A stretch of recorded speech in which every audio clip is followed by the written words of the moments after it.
একটু চন্দনদার কাছে আসি। চন্দন, দেখো, এতক্ষণ পর্যন্ত যে আলোচনা হলো, আমি বিশেষত এখানে রাজনৈতিক বিশ্লেষণ তো বহু হতে পারে, আমার প্রশ্নটা সেখানে না। আমি কয়েকটা জিনিসে আমি যথেষ্ট ডিস্টার্বে এখানে কোহিনূর ক্ল্যারিফিকেশন করছে, ঠিক সেভাবে শুরু হয়েছিল যেখানে মমতা বন্দ্যোপাধ্যায়ের অ্যাকশন যেটা কোয়েশ্চেনেবল। আমি কেন বলছি, আজকে একটা বৃত্ত তুমি যদি ভালোভাবে দেখো, বৃত্ত কমপ্লিট হচ্ছে, ক্ল্যারিফিকেশনগুলো সবই নাকি ডিস্টর্টেড।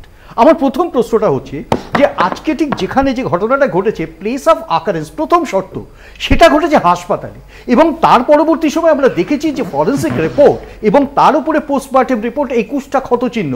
আমরা এই ঘটনার পরিপ্রেক্ষিতে মুখ্যমন্ত্রীকে 160 ডিগ্রি ঘুরে যেতে দেখেছি। যিনি পোস্টিংকে রিনিউয়াল করে তাকে আরেকটি প্রাইস পোস্টিং করেছিলেন, তিনি আজকে প্রধানমন্ত্রীকে চিঠি লিখে বলছেন যে আমি চাই দ্রুত তদন্ত কমপ্লিট হোক।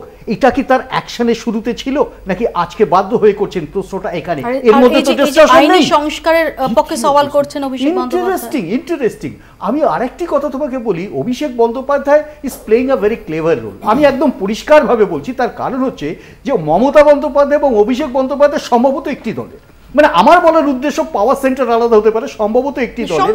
আমি সম্ভবত একটি দলের কেন বলছি, আজকে যে প্রশ্নটা অভিষেক বন্দ্যোপাধ্যায় তুলেছেন, এর থেকেও গুরুতর প্রশ্ন তো সুখেন্দু শেখর রায় তুলেছিলেন, তার দলের এমপি। তার উত্তর কি হয়েছিল? তাকে ডেকে পাঠানো হয়েছিল। অভিষেক বন্দ্যোপাধ্যায় বলছেন ল্যাগার্ড ইন দ্য সিস্টেম। আমি তোমাকে যদি এই প্রসঙ্গটা বলি, তাহলে এর জন্য অভিযুক্ত কে? মুখ্যমন্ত্রী।